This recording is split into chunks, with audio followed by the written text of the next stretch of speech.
Market's doing reasonably well. It's all about mid caps today, really. The index itself is up about 1%, and a lot of stocks up between 5 to 20%. But let's discuss some of the most important cues. Of course, the most important being the Fed meeting. Joining us now is Willem, Buiter, Global Chief Economist of Citi.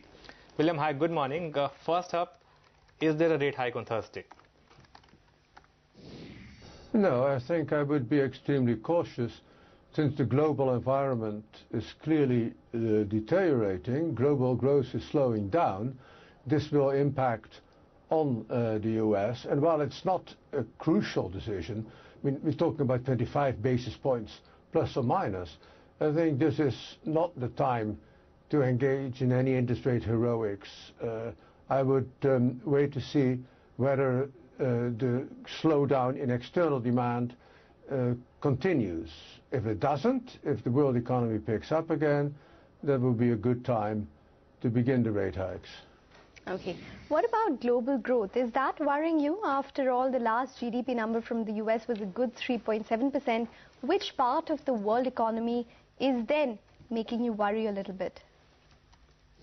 Well, that figure, well, good, was flattered. If you look at gross domestic income, which is an alternative and better measure of GDP, it came in quite a bit lower. But there's no doubt that the US is growing at a rate above potential output. The output gap is closing, maybe close to closing. So clearly, the US is not where the trouble is. The trouble is in emerging markets.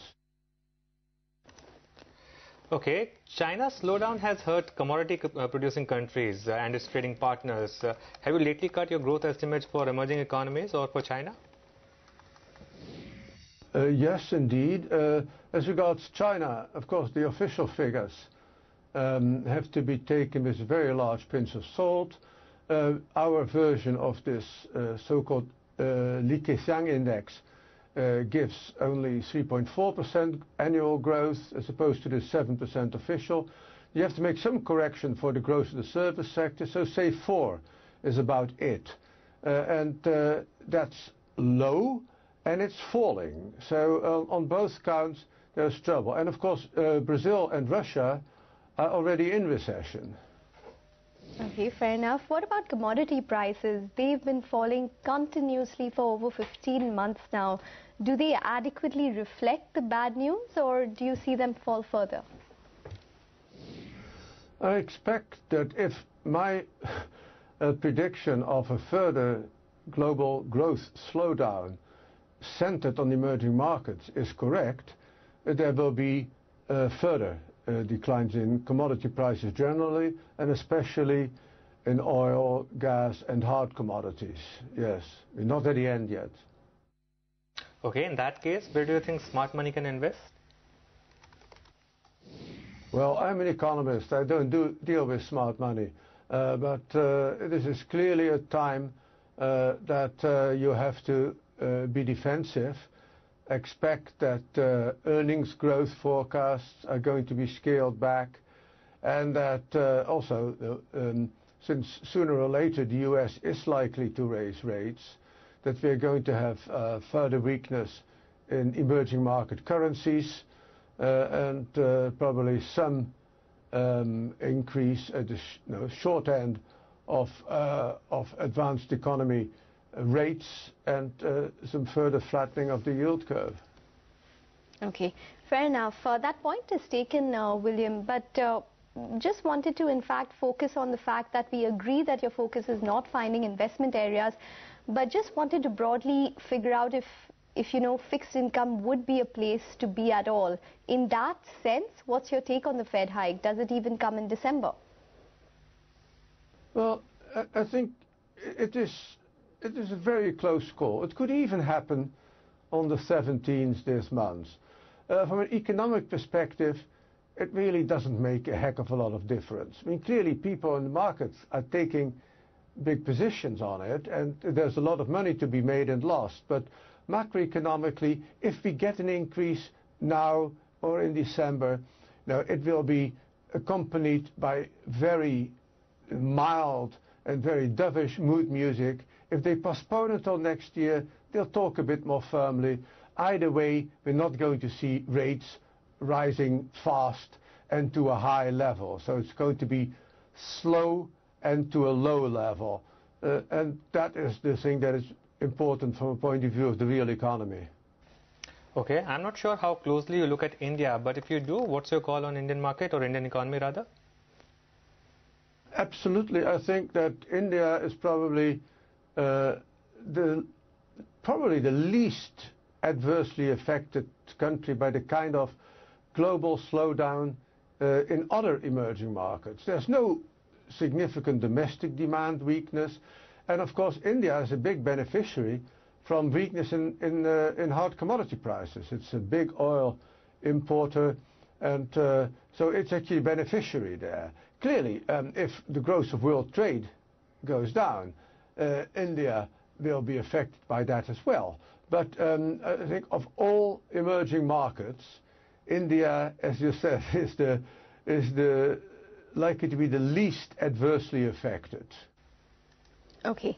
Despite all of what we're seeing on the wobbliness of growth, William, or because of it, central bankers are still in this accommodation mode. The ECB, or the European Central Bank, and the Bank of Japan are printing notes. The Fed, in fact, is shying away from hikes, like we can see.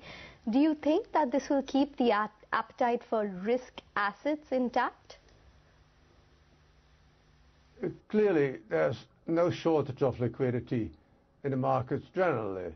There are certain markets like longer dated sovereign debt where there is an absence of liquidity because of regulatory changes, but that has nothing to do with monetary policy. So the markets still have liquidity coming out of their ears, and that will flatter risk assets because the money has to go somewhere, and people desperate for yields will simply end up ignoring risk and therefore taking too much of it. But I think that even highly liquid markets, including stock markets, will recognize that there are consequences for valuation of downward revisions in earnings growth. And since I do expect that we'll see further downward revision in earnings growth, I therefore expect softness in equity markets, although it will be less than it would be if the world were not drowning in central bank provided liquidity. Okay, finally, last week we saw Brazil getting downgraded to junk status, but that was expected. Going forward, because of falling commodity prices or rising dollar, can we see some more accidents in the financial space, some more sovereign defaults, maybe some unknown unknowns? Brazil is only tangentially related, the downgrade, to the weakening of commodities. Yes, it is a commodity exporter, so this doesn't help. But the downgrade is simply a reflection of very country-specific, domestic political issues. There are countries, of course, any big oil exporter which has a lot of private or indeed public sector exposure in foreign currencies, the combination of a strengthening dollar, right, and weaker commodity prices will make for vulnerability in a whole list of oil exporting or other commodity exporting countries. So, and there may therefore be accidents. But as I said, Brazil is really an idiosyncratic case, and one always has to look at examples of just economic mismanagement regardless of the external circumstances to explain events like that. All right, so we leave it on that note. Thanks very much for joining in and talking to us. So that's the view coming in from the Citi global economist, Willem Buiter. For the Nifty, 7,800 above is just about holding at this point in time.